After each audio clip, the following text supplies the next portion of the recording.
एक बार फिर Siliguri metropolitan police की माटीगढ़ा थाने की पुलिस ने किए सराहनीय कार्य।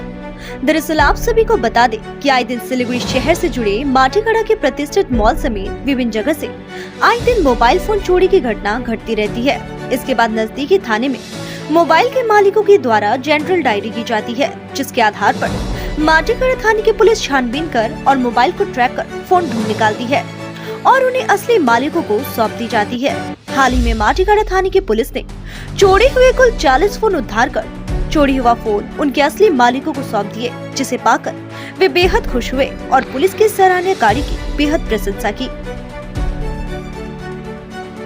আজকে টোটাল 40টা মোবাইল আমরা ডিসপ্লে করেছি এবং ফিরিয়ে দিয়েছি।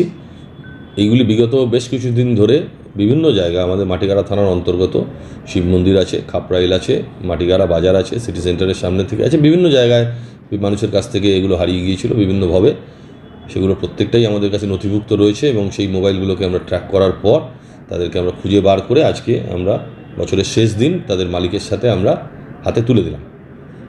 এরকম একটা অনেকগুলো মোবাইল উদ্ধার হয়ে তুলে দেওয়া তো কতটা, এটা আমাদের রুটিন প্রসেস, শুধু আজকে বলে নয়, এটা সারা বছর ধরেই আমাদের এটা চলে। কারণ মোবাইল মিসিং যে এই একবারই হয়েছে তা নয়, সারা বছর ধরেই বিভিন্ন জায়গায় যে সমস্ত মোবাইল খোয়া যায় তারা এসে আমাদের কাছে নথিভুক্ত করেন, জেনারেল ডায়েরি করেন এবং আমাদের কিছু বৈজ্ঞানিক পদ্ধতি আছে যেগুলোর মাধ্যমে আমরা মোবাইলগুলোকে ট্র্যাক করে এবং উদ্ধার করে সেই মানুষগুলিকে একত্রিত করে তাদের হাতে আমরা তুলে দিই।